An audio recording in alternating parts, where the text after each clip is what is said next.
Kali ini kita akan membahas tentang problematika atau permasalahan yang terjadi pada komputer, yaitu mengapakah sebuah komputer itu mati mendadak atau merestart sendiri tak lama setelah dioperasikan.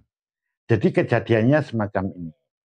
Ketika komputer pertama kali dinyalakan, kemudian komputer masuk sistem operasi dan sang operator mengoperasikan komputer tersebut. Tak lama kemudian setelah dipakai, tiba-tiba komputer itu mati mendadak. Atau mungkin tidak mati mendadak, tapi merestart sendiri. Kalau itu terjadi merestart sendiri, tentu komputer itu akan mengulang dari awal lagi.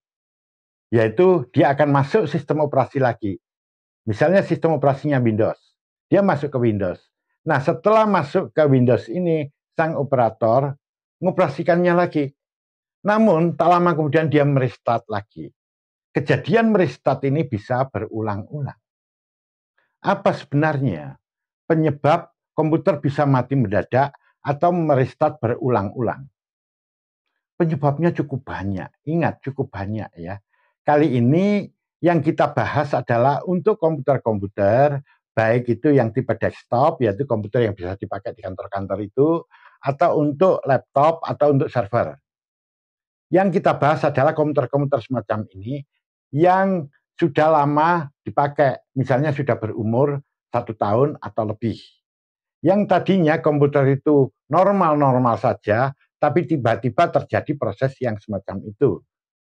Nah, itu penyebabnya apa?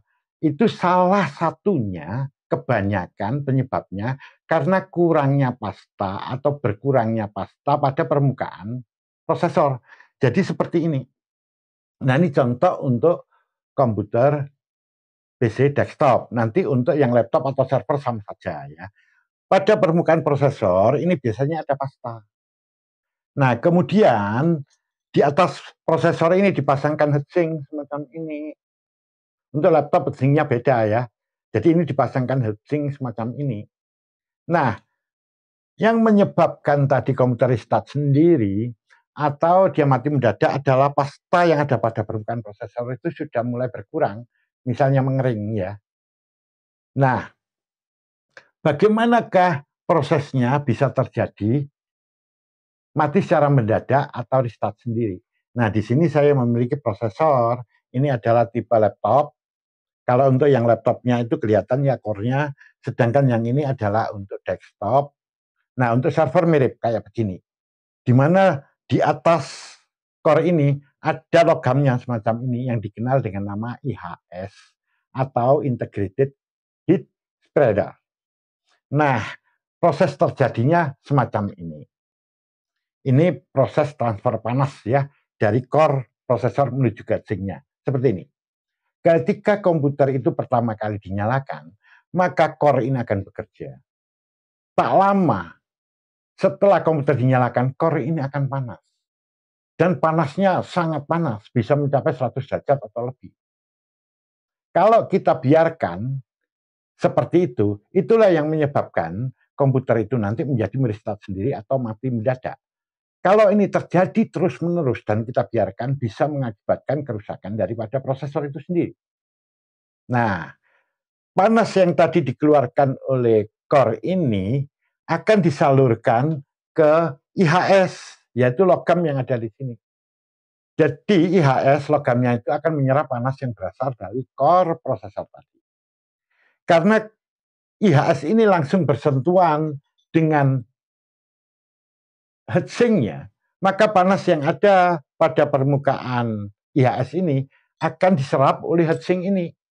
Akibatnya heatsink ini menjadi panas pula. Panas yang ada pada heatsink ini akan dibuang ke udara dengan menggunakan kipas semacam ini. Kipasnya akan berputar sehingga panas pada heatsink ini akan hilang. Dengan demikian heatsinknya itu panasnya berkurang dan dia bisa menyerap lagi panas yang berasal dari prosesor. Begitu seterusnya. Akibatnya panas yang dikeluarkan oleh core ini tidak sampai tertimbun di sini. Dia akan terbuang terus. Nah, bayangkan kalau proses transfer panas ini terganggu, ya, maka panas akan terkumpul pada core ini. ketika panas itu terkumpul pada core ini, sehingga panasnya bisa melebihi 100 derajat semacam itu misalnya, yang terjadi apa? Komputer itu menjadi merestart sendiri atau mati secara mendadak. Kejadian panas yang terkumpul pada prosesor ini itu dikenal dengan istilah ini, overheating. Artinya panas yang berlebihan. Inilah penyebab komputer yang restart sendiri dan mati mendadak tadi.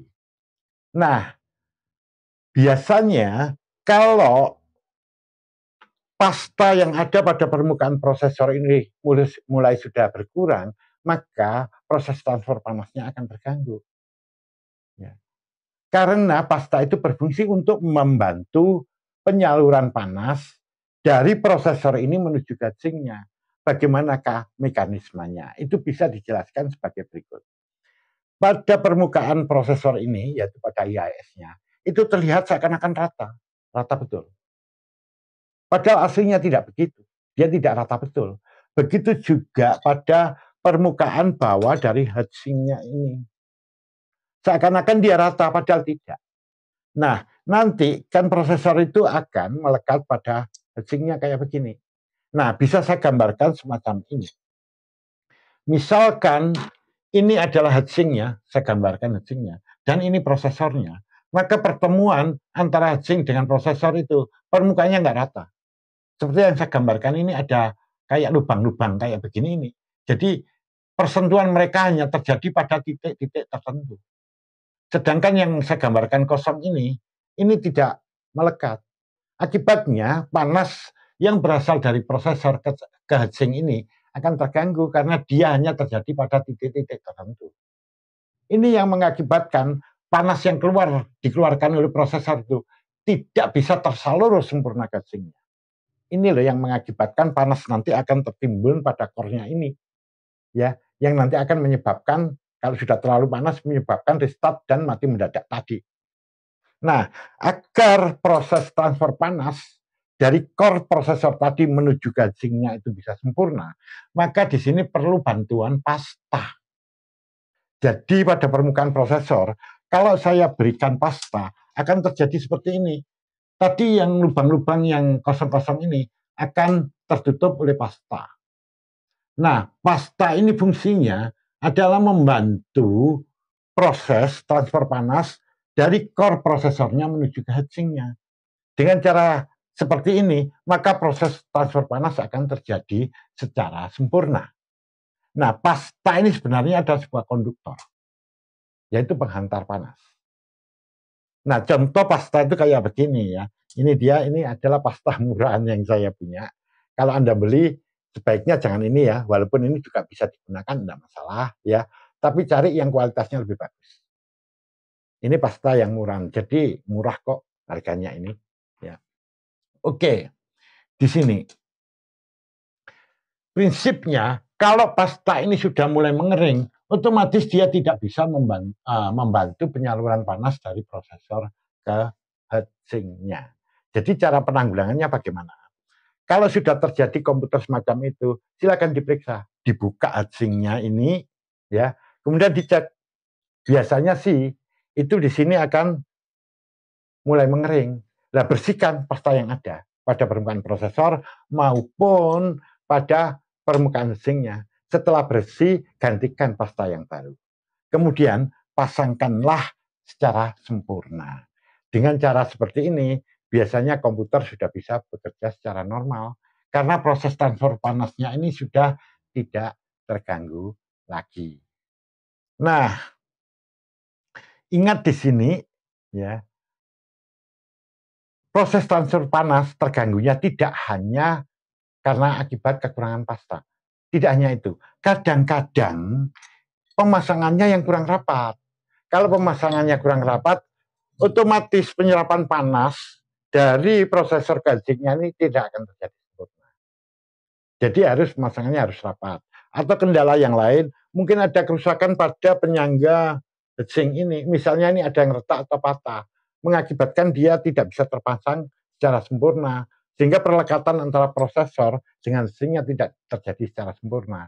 Kasus semacam ini juga bisa mengakibatkan komputer mati mendadak atau restart sendiri karena penyaluran panasnya tadi tidak sempurna.